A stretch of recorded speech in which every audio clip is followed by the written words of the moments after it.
গত ঈদে আমরা এক্সটেন্সিভ পেট্রোলের আয়োজন করা হয়েছিল এবং সেখানে কোনো জ্যামজটের কিন্তু সৃষ্টি হয়নি। এই মহাসড়কে চুরি, ছিনতাই এবং ডাকাতির মতো ঘটনা ঘটে থাকে, বিচ্ছিন্ন বিচ্ছিন্ন ঘটনা। এখনও যে হয় না তা না, টুকটাক এখনও বিচ্ছিন্ন ঘটনা ঘটছে।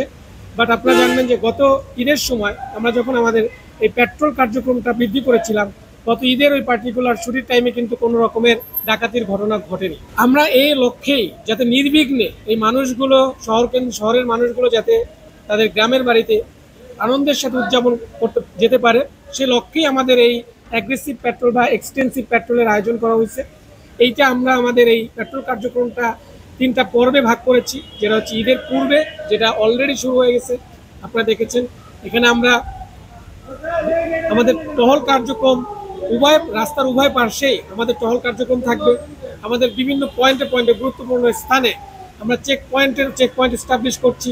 চেক পয়েন্টের মাধ্যমে যদি কোনো দুষ্কৃতিকারী সম্ভাবনা থাকে সেগুলোকে আমরা আইনের আওতায় নিয়ে আসব।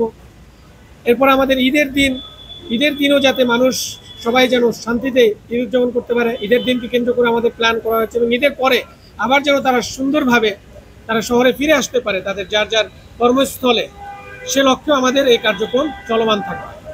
তো এখানে আমাদের টহল কার্যক্রম রয়েছে, আমাদের গোয়েন্দা নজরদারি রয়েছে, আমাদের বিভিন্ন পয়েন্টে পয়েন্টে চেক পয়েন্ট এস্টাবলিশ করা হচ্ছে। সেভাবেই আমরা এই ঢাকা-চিটাগাং মহাসড়কের নিরাপত্তা নিশ্চিত করার চেষ্টা করে যাচ্ছি। তো আমাদের শহর কেন্দ্রিক বা ইম্পর্টেন্ট যে জায়গাগুলো, সেগুলো আমাদের গোয়েন্দা নজরদারি অ্যাট দ্য সেম টাইম আমাদের পেট্রোল কার্যক্রমের আওতায় থাকে। সো আমাদের যে আবাসিক এলাকাগুলোতে, সেসব এলাকাতে আমাদের টাইম টু টাইম আমাদের পেট্রোল যাবে। এটা ডিটারেন্স বলেন, সচেতনতামূলক এসব জন্য বলেন, এটা আমাদের কার্যক্রম চলমান থাকবে এবং আমাদের সে পরিকল্পনাও আছে যাতে শহরেও যেন কোনো ধরনের অপ্রীতিকর ঘটনা যেন না ঘটে।